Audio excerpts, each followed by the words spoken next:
और सभी को खाना परोसा जाता है और सभी खाना खाने बैठते। खाना देखकर शांति मुंह बना लेती और चिढ़ते हुए कहती है, अरे ये क्या, आज फिर से तुमने सूखे आलू की सब्जी और दाल बना दी। मैं तो रोज रोज बस आलू और दाल खाकर पक गया हूँ। कल भी हमने रात को आलू की सब्जी और दाल ही खाई थी। अरे बस कल क्यों, हर रोज की हम आलू और दाल ही खाते हैं। तुम दोनों कभी तो कुछ अलग खाने में बना लिया करो, हम हर रोज ऐसा खाना नहीं खा सकते। भाभी हर रोज बिल्कुल ऐसा ही खाना खाना कितना बोरिंग हो जाता है, रोज बस सेम खाना खाना पड़ता है। अरे एक तो हम दोनों ने इतनी मेहनत से खाना बनाया, ऊपर से आप दोनों शिकायतों की बौछार करने लगे। अब हम कोई शेफ थोड़ी हैं जो हर रोज खाने में कुछ अलग अलग बनाते रहेंगे। बिल्कुल सही, एक तो हमने इतनी मेहनत से खाना बनाया, ऊपर से आप हर रोज हमारे खाने में कमी निकालते रहते। अरे खाना बनाना कोई हंसी खेल नहीं है, बड़ा मुश्किल काम होता है। अरे सिर्फ तुम दोनों ही दुनिया से न्यारा कोई खाना नहीं बनाती हो। गए जमाने में भी हम खाना बनाती थी और तुमसे तो ज्यादा ही बनाती थी। हर घर की बहू खाना बनाती थी, इसमें कौन सी बड़ी बात है। अब हम तो यही खाना बना सकते हैं मम्मी जी, आपको खाना है तो खा लीजिए वरना कोई बात नहीं। किसी का भी आलू और दाल खाने का मन नहीं था क्योंकि वो कई दिनों से यही खा रहे थे, लेकिन पेट भी तो भरना था, इसीलिए बिना कुछ आगे शिकायत किए वो चुपचाप खाना खा लेते हैं। इसी तरह दिन गुजर रहे थे। एक दिन शांति अपने पति के साथ सोफे पर बैठकर टीवी देख रही थी, तभी उनके घर की बेल बजती है। अरे आज हमारे घर पर इतनी जल्दी सुबह सुबह कौन आ गया? जरूर डिलीवरी वाला होगा, अभी जाकर दरवाजा खोलती हूँ। इन दोनों बहुओं ने भी हद कर रखी है, कभी कुछ तो कभी कुछ मंगवाती रहती है। इतना कहते हुए शांति दरवाजे की तरफ जाती है और जैसे ही वो दरवाजा खोलती तो वहां का नजारा देखकर उसके तो होश उड़ जाते। उसके सामने उसका सबसे छोटा बेटा एक लड़की के साथ खड़ा था। अरे नास पीटे, ये क्या कर दिया तूने? ये कोई मजाक है या किसी नाटक की शूटिंग चल रही है यहाँ पर? नहीं मम्मी, ये कोई मजाक नहीं है। मैंने नेहा से शादी कर ली है। हमने आज ही जाकर कोर्ट मैरिज की है। तब तक अंदर से रमेश भी आ गया था और ये देखकर उसे भी बड़ी हैरानी होती है। अरे बेटा ये सब क्या हो रहा है यहाँ पे? कुछ नहीं पापा, मैंने और नेहा ने शादी कर ली है। मैं जानता हूँ ये सब बहुत अचानक हो गया और आपके लिए ये बहुत चौंकाने वाली बात है, लेकिन सब कुछ इतना अचानक हुआ कि मैं आपको कुछ बता नहीं पाया। अरे तूने तो हमारा मुंह काला कर दिया। भला ये सब करने की क्या जरूरत थी? अब जब सबको ये बात पता चलेगी तो हर जगह हमारी थू थू होगी। ऐसा कदम उठाने से पहले कम से कम एक बार तो सोच लेता। अरे तूने तो हमसे एक बार बात करना जरूरी नहीं समझा। तुझे क्या लगा तू अपनी मर्जी चलाएगा और मैं तुझे इतनी आसानी से तेरी मर्जी चलाने दूंगी? मैं सब अच्छे से जानती हूँ। इस लड़की ने तुझे अपने प्यार के जाल में फंसाया होगा, लेकिन बेहतर होगा तू इसे छोड़ दे। नहीं मम्मी, मैं नेहा को नहीं छोड़ सकता। मैंने इसे छोड़ने के लिए थोड़ी इसका हाथ पकड़ा है। अब तो मेरी इससे शादी हो गई है, मैं इसे कभी नहीं छोड़ सकता। याद रख, मेरे जीते जी भी मैं इसे कभी अपने घर की बहू नहीं मानने वाली। मैं इसे अपने घर के अंदर नहीं आने दूंगी। मुझे सब पता है इसने तुझे फंसाया है। ये लड़की अभी इसी वक्त मेरे घर से निकल जा। शांति नेहा से कहती है। ये सब देखकर नेहा काफी डर रही थी। तभी यश उसका स्टैंड लेते हुए कहता है, मम्मी नेहा अकेले कहीं नहीं जाएगी। मैंने इससे शादी की है, आऊंगा। ये बात सुनकर शांति हैरान थी। अब वो अपने बेटे को अपनी नजरों से दूर नहीं करना चाहती थी। अब तुझे जो करना है कर। वैसे भी इतना बड़ा फैसला तूने हमारी मर्जी के बिना ले तो लिया है। इतना कहकर शांति अंदर चली जाती है। कोई बात नहीं बेटा, तुम्हें चिंता करने की जरूरत नहीं है। तुम्हारे फैसले से अभी तुम्हारी मम्मी नाराज है, लेकिन तुमने इतना बड़ा फैसला किसी की मर्जी के बगैर लिया है तो उनका नाराज होने का हक तो बनता है। इस तरह घर में सबसे छोटी यानी तीसरी बहू का गृह प्रवेश होता है, जिस वजह से वो शांति की नजरों में आ जाती है और उसकी आंखों में चुभना शुरू हो जाती है। जब अगले दिन नेहा तैयार होकर रसोई में अपनी पहली रसोई करने जाती है। आज मैं सभी के लिए खाने में क्या बनाऊं, कुछ अच्छा बनाऊंगी। तभी वहां पर उसकी दोनों जेठानी रसोई में आ जाती हैं। अरे तुम इतनी जल्दी सुबह सुबह रसोई में क्या कर रही हो? दीदी दरअसल आज मेरी पहली रसोई है ना, इसीलिए मैं सभी के लिए खाना बना रही थी। ओह अच्छा, वाओ, तुम तो बहुत थॉटफुल हो। ग्रेट, चलो अच्छी बात है। इसी बहाने हमें रसोई से एक दिन काम करने की फुर्सत मिल जाएगी। ये बात सुनकर सीमा और पायल तो बड़ी खुश हो रही थी और वो उसके बाद रसोई से बाहर आ जाती हैं। तब नेहा फ्रिज से आलू गोभी और भिंडी की सब्जी को निकालती है। उसके बाद वो उसे अच्छे से धोती है और उन दोनों को काट पीट कर उनकी मस्त सब्जी बना देती है। वहीं दूसरी तरफ उसके साथ खीरे का रायता भी बनाती है। चलो सारा खाना बन गया है, बस अब कुछ रोटियां बनानी बाकी हैं, उसके बाद सभी को परोस दूंगी। वहीं दूसरी तरफ दोनों जेठानी आराम से सोफे पर बैठकर फोन चला रही थी। ये देखकर शांति गुस्से में उनसे कहती है, अरे तुम दोनों यहाँ पर आराम से बैठकर फोन चला रही हो, खाना क्या तुम्हारा कोई नौकर आकर बनाएगा? वाह मम्मी जी, आपने भी क्या टू द पॉइंट बात कही है। हमारे घर में एक नौकर आया तो है नया, वही रसोई में खाना बना रही है बस। क्या तुम दोनों ने मुझसे बिना पूछे घर में नौकर भी रख लिया? तुम दोनों की इतनी हिम्मत? अरे मम्मी जी रिलैक्स, चिल कीजिए। हम उस गरीब टीचर नेहा की बात करें जो कल हमारे देवर जी को फंसाकर इस घर में एंट्री मार गई। क्या कहा? आज खाना वो बना रही है? जी बिल्कुल, उसने कहा उसे आज पहली रसोई की रस्म करनी है। मैं उसके हाथ का खाना बिल्कुल नहीं खाने वाली हूँ। तुम दोनों जल्दी से उठो और मेरे लिए अलग से खाना बनाओ। मैं उसे कभी भी इस घर की बहू नहीं मानूंगी। इतना कहकर शांति वहाँ से चली जाती है। यार मम्मी जी भी ना हमें बिना वजह का ऑर्डर देकर चली गई। अरे जब वो गरीब टीचर खाना बना ही रही है तो हमें दोबारा खाना बनाने की क्या जरूरत है? अरे हमारा 2 मिनट चैन की सांस लेना किसी को बर्दाश्त थोड़ी है। दोनों मुंह बनाकर रसोई में जाती हैं और शांति के लिए एक चूल्हे पर चावल उबलने के लिए रख देती हैं। वहीं दूसरे चूल्हे पर दाल नेहा ने उससे पहले ही खाना बना दिया था। अब सभी को खाना परोसा जाता है। 2 सब्जी और रायता देखकर सभी को बड़ा अच्छा लगता है। सब बड़े मजे से खाते हैं। खाना तो बहुत ही स्वादिष्ट बना है, मजा आ गया। इतने दिनों बाद 2 सब्जी और रायता खाने को मिल रहा है। और खाना बना भी बहुत स्वादिष्ट है। आपके हाथों में तो जादू है भाभी, आपने तो कमाल कर दिया, से देते हुए कहता है। नहीं वो बना रही है? जी बिल्कुल, उसने कहा उसे आज पहली रसोई की रस्म करनी है। मैं उसके हाथ का खाना बिल्कुल नहीं खाने वाली हूँ। तुम दोनों जल्दी से उठो और मेरे लिए अलग से खाना बनाओ। मैं उसे कभी भी इस घर की बहू नहीं मानूंगी। इतना कहकर शांति वहाँ से चली जाती है।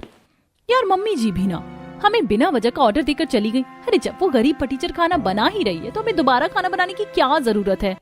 अरे हमारा 2 मिनट चैन की सांस लेना किसी को बर्दाश्त थोड़ी है। दोनों मुंह बनाकर रसोई में जाती हैं और शांति के लिए एक चूल्हे पर चावल उबलने के लिए रख देती हैं। वहीं दूसरे चूल्हे पर दाल नेहा ने उससे पहले ही खाना बना दिया था। अब सभी को खाना परोसा जाता है। 2 सब्जी और रायता देखकर सभी को बड़ा अच्छा लगता है। सब बड़े मजे से खाते हैं। खाना तो बहुत ही स्वादिष्ट बना है, मजा आ गया। इतने दिनों बाद 2 सब्जी और रायता खाने को मिल रहा है। और खाना बना भी बहुत स्वादिष्ट है। आपके हाथों में तो जादू है भाभी, आपने तो कमाल कर दिया। सच में खाना खाकर बड़ा मजा आ रहा है। ओहो बहुत ही स्वादिष्ट है। ले बेटा, तेरी पहली रसोई का इनाम। रमेश नेहा को कुछ पैसे देते हुए कहता है। नहीं नहीं पापा जी, इन सब की क्या जरूरत है? बेटा मना नहीं करते, ये नेक होता है, तेरा हक बनता है, ले ले। नेहा पैसे ले लेती है। जहाँ एक तरफ बाकी सभी नेहा के हाथ का बना खाना खा रहे थे और उसके हाथ के बने खाने की इतनी तारीफ कर रहे थे, वहीं दूसरी तरफ शांति भी वहीं बैठी थी, लेकिन वो अपनी दोनों बड़ी बहू के हाथ के बने खाने को खा रही थी, जिसमें सादे दाल चावल थे। नेहा के बने खाने की स्वादिष्ट खुशबू शांति के नाक तक पहुंचती है। खाने की खुशबू तो बहुत अच्छी आ रही है, सभी कितने मजे से खा रहे हैं, जैसे पता नहीं कितना स्वादिष्ट खाना खा लिया हो, और मुझे यहाँ पर बस सादे दाल चावल दे दिए। कोई बात नहीं, मुझे इसके हाथ का खाना नहीं खाना। शांति वही सादे दाल चावल खाती है। शाम को नेहा सभी को चाय बनाकर देती है, लेकिन शांति चाय लेने से इनकार करती है। तुझे क्या लगा मैं इतनी आसानी से मान जाऊंगी? मैंने तुझे इस घर की बहू नहीं माना। मैं तेरे हाथ का कुछ खाने या पीने वाली नहीं हूँ। नेहा चुपचाप वहां से चली जाती है। उसके बाद शाम को शांति जब बाजार गई थी तब वह अभी 2 बहुओं के लिए साड़ी लेकर आती है, लेकिन नेहा के लिए कुछ नहीं लाती। देखो मैं तुम दोनों के लिए साड़ी लेकर आई हूँ, बताओ कैसी है? बहुत अच्छी है, मुझे तो बहुत पसंद आई। इसका डिजाइन कितना प्यारा है। मैं तो कल ही इस साड़ी को पहनूंगी। वाह मम्मी जी, मानना पड़ेगा, आपकी चॉइस तो बहुत अच्छी है।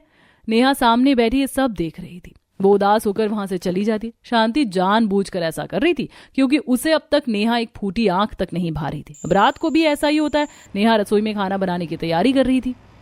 अभी खाने में क्या बनाऊं, एक काम करती हूँ, घिया के कोफ्ते और भरमा बैंगन बना देती हूँ और उसके साथ मेथी का रायता बना देती हूँ। अब नेहा फ्रिज से घिया, बैंगन और मेथी निकालती है। उसके बाद वह सभी सब्जी को अच्छे से धो लेती है और फिर उन सब्जियों को अच्छे से काटना और छांटना शुरू करती है। उन्हें काटने के बाद वह छौंक के लिए प्याज, टमाटर और मिर्च भी काट लेती है। फिर वो चूल्हे पर कढ़ाई रखकर उसमें तेल डालकर सबसे पहले छौंक दिया करती है और उसके बाद उसमें सब्जी डालकर उसे पकने के लिए छोड़ देती है। वहीं दूसरी तरफ उसने घिया को अच्छे से कस लिया था। इसके बाद वो दूसरी तरफ शांति अपनी दोनों बड़ी बहुओं के पास जाती है। तुम्हें बस फोन चलाने के अलावा और कोई काम नहीं है? खाना बनाने का समय हो रहा है, तुमसे खाना भी नहीं बनाया जाता? मम्मी जी, आप हर रोज बिना वजह हम पर राशन पानी लेकर चढ़ जाती हैं। रसोई में नेहा खाना बना रही है तो हम भला खाना बनाने का कष्ट क्यों करें? अरे उसे मैंने इस घर की बहू नहीं माना है, उसका रसोई पर इतना हक नहीं है, इसीलिए खाना बनाने की जिम्मेदारी तुम दोनों को लेनी चाहिए। नहीं मम्मी जी, आपने नहीं माना, लेकिन बाकी सभी ने मान लिया है और हम सबको उसके हाथ का खाना भी बड़ा अच्छा लग रहा है। जब हमें फ्री में बैठे बिठाए इतना स्वादिष्ट खाना मिल रहा है तो हम खाना बनाने का कष्ट क्यों करेंगे? शांति की दोनों बड़ी बहू बहुत ही बड़ी आलसी और कामचोर थी। ये बात सुनकर शांति को गुस्सा आता है। अरे तो नालायक को, जाकर मेरे लिए तो खाना बना दो, मुझे उस लड़की के हाथ का बना खाना नहीं खाना है, और कुछ अच्छा सा बना देना, फिर से वही सूखे दाल चावल मत दे देना मुझे बनाकर। इतना कहकर शांति वहां से चली जाती है और दोनों बहुओं का मुंह बन जाता है। दोनों उठकर रसोई में जाती हैं और नेहा की बनी रोटियों में से ही रोटी ले लेती और उसके साथ खाने में दाल उबाल देती हैं। फिर सभी को खाना परोसा जाता है और रात को भी खाना सभी को बहुत स्वादिष्ट लगता है। खासकर सबको ये देखकर बहुत अच्छा लग रहा था कि सुबह अलग तरह की सब्जी थी और रात को 2 अलग तरह की सब्जी हैं। बहू तूने तो कमाल कर दिया, खाने में सुबह अलग सब्जियां थी और रात को अलग है। इतनी अलग सब्जी तो हमने जिंदगी में नहीं खाई जितनी हमने एक दिन में खा ली। सभी नेहा की इतनी ज्यादा तारीफ कर रहे थे कि पायल और सीमा का मुंह बन जाता है। वहीं दूसरी तरफ रोटी खाकर शांति भी समझ जाती है कि ये नेहा की बनाई हुई है। मेरी दोनों बड़ी बहू कितनी ज्यादा आलसी है, स्नेहा के हाथ की बनी रोटी ही मुझे पकड़ा दी। कोई आलसपन और कामचोरी जरा इन दोनों से सीखे। लेकिन देखा जाए तो चपाती बहुत ही मुलायम और सॉफ्ट बनी है। शांति भी चुपचाप खाना खा लेती है और उसके बाद सभी अपने अपने कमरों में जाकर सो जाते हैं। रसोई में बहुत सारे बर्तन इकट्ठे हो गए थे। इसके बाद रात को नेहा उन्हें अकेले ही धो रही थी। सभी को मेरे हाथ का खाना बड़ा अच्छा लग रहा है। मैं हर रोज इन्हें अलग अलग तरह की सब्जी ही बनाकर खिलाऊंगी, कभी कोई सब्जी रिपीट नहीं होने दूंगी। मुझे सबको मनाना है, खासकर मम्मी जी को। और कहते हैं कि अगर पेट पूजा अच्छी हो जाए तो कोई भी इंसान आसानी से मान ही जाता है। सभी को, खासकर शांति को मनाने के लिए नेहा खाना बनाने में कड़ी मेहनत कर रही थी। अगले दिन नेहा सुबह जल्दी उठकर ढेर सारी गोभी और गाजर काट रही थी। अब गाजर और गोभी तो कट गई है, अब इसके अंदर बस मसाला डालकर मुझे इसका अचार तैयार करना है। थोड़ी देर में अचार तैयार हो जाएगा। इस तरह हर रोज नेहा सब्जी की अलग अलग चीजें बनाती थी। अगले दिन भी नेहा सभी के लिए शिमला मिर्च की सब्जी और साथ में राजमा चावल और गाजर का रायता बनाती है। मैंने आज शिमला मिर्च भरकर बनाई है, सभी खाएंगे तो मजा आ जाएगा। जब तक चूल्हे पर सब्जी बन रही है तब तक मैं आटा गूंथ लेती हूँ। वहीं दूसरी तरफ, तुमने कल जो चालाकी की, तुम्हें क्या लगा मुझे पता नहीं चलेगा? मुझे सब पता है कि वो रोटी नेहा ने ही बनाई थी, इसीलिए आज ऐसा कुछ नहीं होना चाहिए। जब आपको पता चली गया मम्मी जी कि नेहा के हाथ का खाना था और आपने एक बार खा ही लिया, तो अब उसी के हाथ का खाना खा लीजिए। हाँ वही तो, जब एक बार उसके हाथ का खाना खा लिया है तो अब हर रोज खा लीजिए। वैसे भी हमने इतना महंगा मैनिक्योर और नेल एक्सटेंशन करवाया है, वरना हमारा सब खराब हो जाता। पैसे पानी में जाएंगे सो अलग। वैसे भी तुम सारे पैसे पानी में ही डुबोती हो, इसके अलावा तुम्हें और कोई काम थोड़ी है।